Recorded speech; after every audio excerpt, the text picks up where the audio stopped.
Hey guys, बहुत बहुत स्वागत करता हूँ आप सभी का हमारा आपके चैनल पे एटमिक्स में। तो गाइस, आज की इस वीडियो में हम बात करने वाले हैं डॉग के स्किन एलर्जी के बारे में। आप देखोगे कि आपके डॉग का जो आजू बाजू का पोर्शन होता है उसमें आपको गोल स्पॉट्स, रेडनेस या कभी कभी वहाँ पे ब्लड निकलना, ऐसा सब कुछ दिखता है। तो ये होता क्यों है और इसका इलाज कैसा करना चाहिए? ये आजकल काफी ज्यादा डॉग में पाया जा रहा है कि डॉग काफी ज्यादा हेल्दी फिट है और अचानक से स्किन एलर्जी चालू हो जाती है। आप उसका इलाज करते हो, फिर से वो चालू हो जाती है। तो उसका आने का रीज़न क्या-क्या है और किससे ट्रीटमेंट कर सकते हैं और किसको इसको डायरेक्ट से जड़ से हटा सकते हैं और क्या-क्या इसका प्रोसेस होता है, वो इस वीडियो में आपको बताने वाला हूँ। तो गाइस, ये जो है 3 स्टेज में जो स्किन एलर्जी होती है। पहला जो स्टेज होता है उसमें आपको नॉर्मल स्किन एलर्जी दिखेगी, डॉग खुजाएगा, इचिंग करेगा, कभी-कभार चबाएगा, तो वहाँ पे हम थोड़ा-सा बहुत साफ कर लेते तो चला जाता है। बट जो दूसरा स्टेज होता है उसमें क्या होता है कि जो स्पॉट्स होता है वो दिखना चालू हो जाता है, वहाँ के बाल निकल जाते हैं, वहाँ पे ब्लड निकलता है और वही चलते-चलते उसमें क्या हो जाता है, टिक्स वगैरह आ जाता है। तो टिक्स आने के बाद तो आप देखोगे कि बाल का झड़ना काफ़ी ज़्यादा बढ़ जाता है, डॉग का खाना बंद हो जाता है, घर पे यहाँ-वहाँ आपको टिक्स देखने को मिलते हैं और जो टिक्स के साथ-साथ डॉग का ब्लडनेस वहाँ पे आ जाता है, डॉग काफ़ी ज़्यादा इचिंग करने लगता है और वहाँ के बाल धीरे-धीरे निकलना चालू हो जाते हैं। और जो तीसरा स्टेज होता है उसमें क्या होता है कि जो स्किन एलर्जी है पूरे बॉडी में फैलना चालू हो जाता है। उसके बाद तो काफ़ी ज़्यादा हद तक डॉग हैरान हो जाता है, आपको भी दिख जाता है और उसके बालों का पूरा हिस्सा होता है वो निकल जाता है, जिसके कारण डॉग काफ़ी ज़्यादा परेशान होता है। तो ये 3 स्टेज जाते-जाते आपको क्या-क्या ध्यान रखना चाहिए मैं आपको इस वीडियो में बताऊँगा। सबसे पहले जान लेते हैं कि ये होता क्यों है। तो इसके पीछे बहुत सारे रीज़न हो सकते हैं, जैसे कि कोई अदर डॉग का इन्फेक्शन आपके डॉग को लग सकता है। दूसरा, खाने के अंदर कुछ एलर्जी वाला आपने डॉग को खिला दिया और जो डॉग को सूटेबल नहीं हो रहा उसके बॉडी पे, जैसे कि मीठा, कॉफ़ी वगैरह हो गया। किसी-किसी को डॉग को तो नॉर्मल मीठा दो या फिर कुछ भी ऐसा खाने को दो, बिस्किट्स वगैरह, तो भी ऐसा हो जाता है। तो आप देखिएगा कि आपके डॉग को जो कुछ खाना खाना खा रहा है, उसका तो कुछ एलर्जी नहीं है। तीसरा जो रीज़न हो सकता है, जैसे कि डॉग फूड आपने अपने डॉग को देते हो, वो डॉग फूड तो खराब तो नहीं हो गया, उसमें फंगल इन्फेक्शन तो नहीं हो गया। बहुत सारे लोगों को पता नहीं चलता और वो डॉग को खाना खाने के लिए दे देते। डॉग खाता है, दूसरे दिन से उसके बॉडी में स्किन एलर्जी और उसका बीमार होना, डॉग को भूख न लगना, डॉग का टेम्परेचर हाई होना, ऐसी सारी बीमारी डॉग को होना चालू हो जाती है। इसलिए वो ज़रूर से देखना।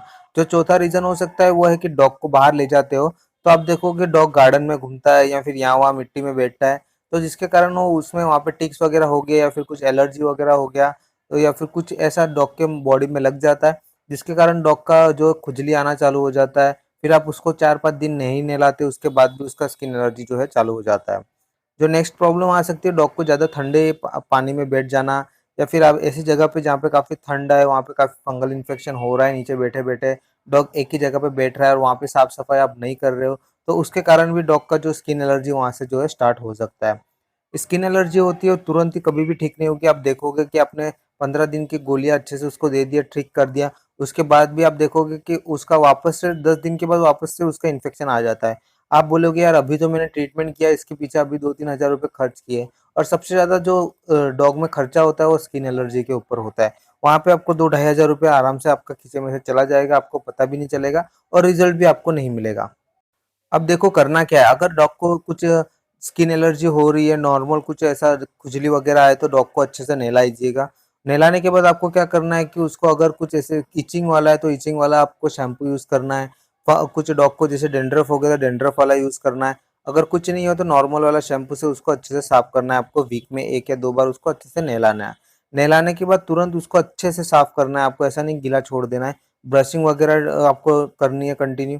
फिर भी अगर वो खुजा रहा है तो देखोगे कि आप उसको कुछ स्किन एलर्जी वाली प्रॉब्लम आ सकती है, जिसमें आपको डॉक्टर के पास जाके उसको जो है इंजेक्शन वगैरह दिलाने पड़ सकते हैं 1-2 और उसके साथ-साथ कुछ टैबलेट्स आती है वो 15 दिन के या 10 दिन के डॉक्टर देंगे।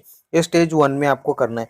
अगर आपका डॉग स्टेज 2 में है तो उस कंडीशन में क्या होता है कि आपको जो है उसका सबसे पहले जो टिक्स पूरे डॉग को रिमूव करना है, उसके लिए आपको शैम्पू आते हैं, टिक्स का जो है पाउडर आता है, एंटी टिक्स के बहुत सारे पाउडर आते हैं, आप देखोगे इस तरह से बहुत सारे आपको जो पाउडर देखने को मिलेंगे वो आपको लाना है।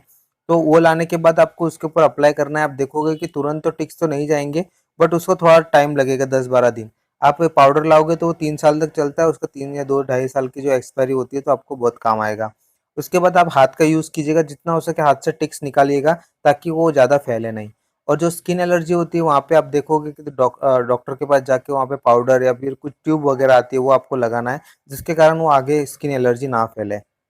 अगर ये कंडीशन के अलावा आप स्टेज 3 में पहुंचे तो वहाँ पे आपको बहुत केयर करनी पड़ेगी। खाने के साथ-साथ अच्छा डाइट देना पड़ेगा। आपके हो सके तो आपके डॉग के सारे बाल आप निकालिएगा ताकि अच्छे से आप जो भी दवाई दे रहे हो, जो दवाई लगा रहे हो, ट्यूब लगा रहे हो, वो अच्छे से अप्लाई हो सके। ध्यान रखना इस स्टेज 3 में आपको घर पे कुछ भी आपको यूज़ नहीं करना, आपको डॉक्टर के पास जाके इंजेक्शन देके उसका प्रॉपरली जो कोर्स होता है 20 दिन का, 30 दिन का वो पूरा कंप्लीट करना है। उसके बाद भी अगर आपको ऐसा लग रहा है कि थोड़ा बहुत आ रहा है तो आपको दवाई मेडिसिन रखनी है आपके पास। जैसे आपको लग रहा है कि हाँ वापस से हो रहा है तो आपको 10 दिन फिर से कंटिन्यू आपको देना है। इस स्टेज में जो मेन होता है वो है डिवॉर्मिंग। अगर आप आपके आपके डॉग का डिवॉर्मिंग आपने कंप्लीट नहीं किया होगा तो आप देखोगे कि ये सारी प्रॉब्लम आना चालू हो जाती है। तो डिवॉर्मिंग आप एक बार ज़रूर से कंप्लीट कर दीजिएगा, उसके बाद ये सारे प्रोसेस आप कर सकते हैं ताकि आपके जो भी आप प्रोसेस कर रहे हो वो आपके डॉग के बॉडी में अच्छे से लगे। आप कोई भी ह्यूमन्स वाला शैम्पू, कोलगेट या फिर कुछ ऐसे प्रोडक्ट ना यूज़ करें जिसके कारण ऐसी सारी एलर्जी आपके आपके डॉग को हो सके। तो ध्यान रखिएगा जितना हो सके उतना केयर कीजिएगा, ध्यान जितना हो सके ब्रशिंग वगैरह डॉक्टर को दिखाएगा, ट्रीटमेंट कीजिएगा। ट्यूब आती है वो यूज़ कीजिएगा, पाउडर यूज़ कीजिएगा। चाहे तो आप कभी-कभार कोकोनट ऑयल का भी यूज़ कर सकते हो, वो भी काफ़ी ज़्यादा अच्छा होता है डॉग के घाव में के लिए। और कभी-कभार ऐसा इमरजेंसी हो तो आप हल्दी का भी यूज़ कर सकते हैं आपके डॉग के लिए लगाने के लिए। सो गाइस आशा करता हूँ आप सबको वीडियो अच्छी लगी तो प्लीज़ वीडियो को लाइक शेयर ज़रूर कीजिएगा और हमारे चैनल को ज़रूर से सब्सक्राइब कीजिएगा और जितना हो सके उतना वीडियो को ज़रूर से शेयर कीजिएगा। तो मिलते हैं नेक्स्ट वीडियो में। Thank you for watching.